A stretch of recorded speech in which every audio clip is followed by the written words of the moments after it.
Hi everyone, I'm the plant propagator and welcome to my channel. Today it is another toasty day here in Southwest Florida. It's every day 90 degrees Fahrenheit, which is 32 degrees Celsius. I need to get my act together and come out here first thing in the morning, but I'm usually doing other stuff, so I have to wait until the heat of the day before I can get things up and share some information with you. What I want to share with you today is some aspects of Phalaenopsis, and what I want to talk with you about today is a division or cutting of the keikis from phals. What I have here is a really old Phalaenopsis. It's been in this pot from the tag. It's been in the pot, I think, many years. It looks like it's 8 years. I think that might be a little long, but it's been in this pot a long time. The root system is pretty extensive, but it's also kind of falling out of the pot a little bit. And so what I want to do I mean, this is a nice phal. It was a gift from the Plant Propagator Junior. Nice phal, finished its bloom. It's got a couple of blooms left on it, but I'm gonna cut this spike off to encourage new growth. This phal was abused recently. So when it was blooming, it was sitting on my front lanai in complete shade. I watered it. It's bright, but it wasn't any direct sunlight. And then what happened is I was going to make this video yesterday, so I put this thing out on a table that it got a little bit of sun, and what happened as a result of that is it got really bad. I don't know if you can tell right here and right here, it got bad sunburn. Orchids and many other plants, if you transition from low light to high light, a plant that's been growing under low light and then you put it under high light, a lot of times you'll get burned regardless of what the plant is. This phal would have done better if it were grown under the higher light conditions. So it's grown kind of in this area. It was protected, but it did get periodic direct sun, and what happened is it got cooked. It was abused a little bit, and that's a shame. It has a nice root system here, and we'll pull this out and see what it looks like.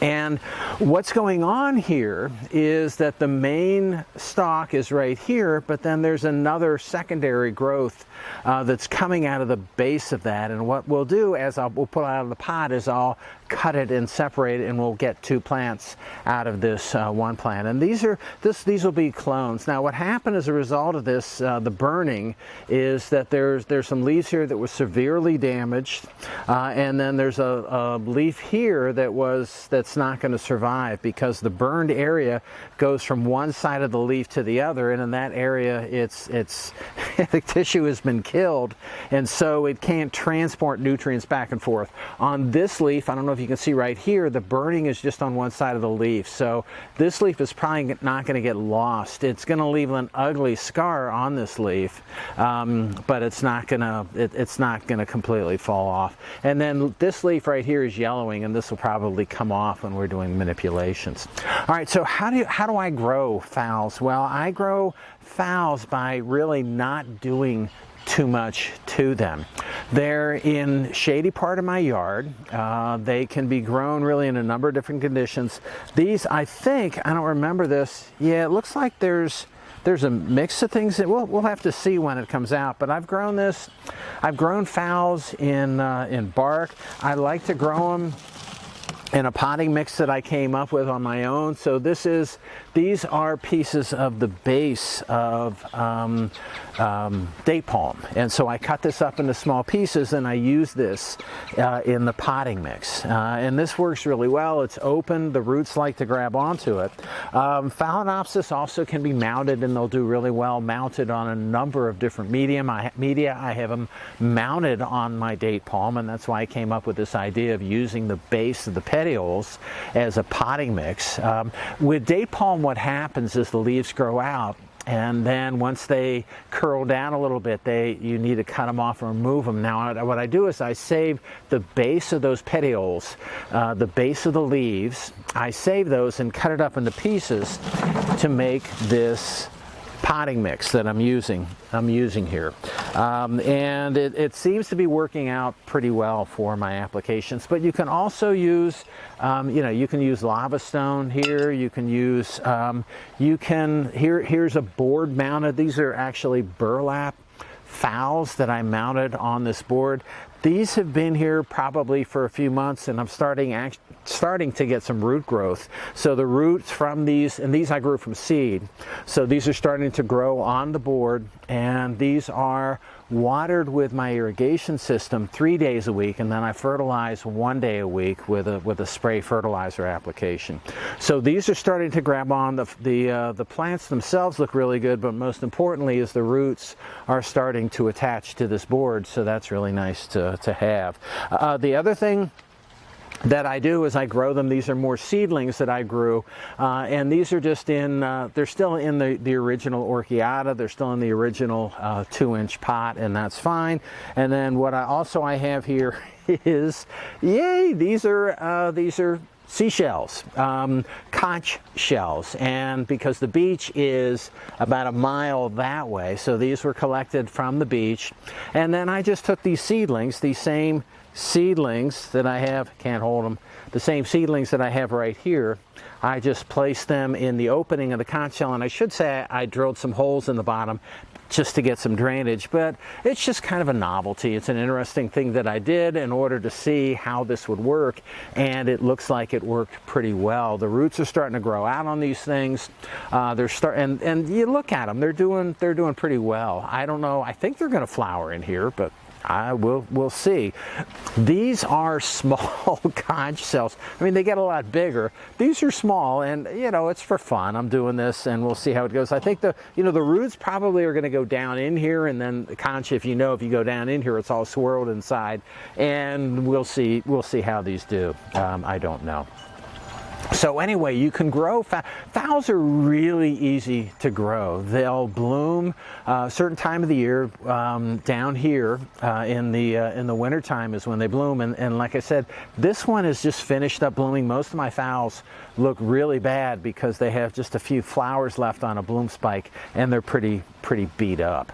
But they grow. They grow and they do well. They're one of the more shade requiring orchids, and they're what most people grow inside their houses throughout the whole world, really. It's I think Phalaenopsis is the most commonly grown house plant in the world. All right, so what am I going to do today? This is just overgrown and now abused, so I'm going to take it out of this pot, and we're going to see what it looks like. And I think what we're going to probably have to do is clean it up a little bit, find out where to separate this, and then cut them in 2 halves. One half of this plant I'm going to put into another pot, and I think the other half of the plant, what I'm going to do, depending on the type of roots that are associated with it, I think I'm going to throw this up on my date palm in my front yard. But let's see what it looks like first, and we'll go from there. And I think when I pull this out, we'll also see what what kind of potting mix is in here, what the system looked like. All right, so that was pretty easy. The potting mix is a combination of, I don't know what this is. I think this is just really badly degraded petiole bases that are in there. I think this has been in here for such a long time. There also is lava stone in here, and these leca. But the root system, if you can tell, I'm surprised. The root system on this plant, it doesn't look bad. It looks pretty good. In some cases, it looks actually really good. And what's going on in the case of this plant, most of the root system is alive, which is a bit unusual. So I think that's because it's Phalaenopsis, and also because the medium was so airy, the root system looks pretty good. All right, what I'm going to do, so here's a leaf that I'm going to just pull off so I can see what's going on. And this is a yellowing leaf. Some people like to take, on their growing plants, some people like to take the yellowing leaves off. But the reality of what's going on here is when the leaves are yellowing, all the energy from this yellowing leaf is being returned to the plant. So it's not sucking energy, it's actually reallocating the energy reserve that was in this leaf into the rest of the plant. What I'm also going to do is there's a leaf, this leaf right here, that was scorched all the way across, and I'm going to cut this off at the kind of the base of where it was scorched. And then I think we can see, yeah, we can see what's going on here. And what's happening is you have two plants. You got this plant right here, and then you've got a secondary plant right here, the keiki that's coming out of the base of this. And I think if I cut it in just the right place, I'll have the plant with two nice root systems. All right, so let me put this down, and this is the instrument that I'm going to use to cut this phal. And what I always do before I cut is I scorch my instruments with a propane torch because it's not hot enough out here, and I thought I'd heat things up a little bit more. So the first thing I want to do is, just so I can see what's going on a little bit better, I got to cut this leaf off that is just kind of in the way. Okay. And now I can see what's going on. It really is important to get a good look at the system in order to, at least in my mind, in order to separate how these things are going to come apart. So I'm trying to figure out exactly where I should cut, and I think I found my spot. Again, what I'm trying to do is being as minimally disruptive to the root systems as I possibly can be. So I'm going to do a careful cut, and we clearly have two plants here. I really wish I would have gotten more of a root system on this part, but it still looks okay. So the majority of the root system is associated with this plant. Also, what I'm going to do is get rid of this flower stalk. So I'm just going to get rid of it. Too bad, it just wasn't that nice anyway. The other thing to do is, if there's any dead or dying, the root system on this really looks good, but if there's any dead or dying roots, we try to get rid of those. And there isn't too much here that looks bad. I think there may be right here.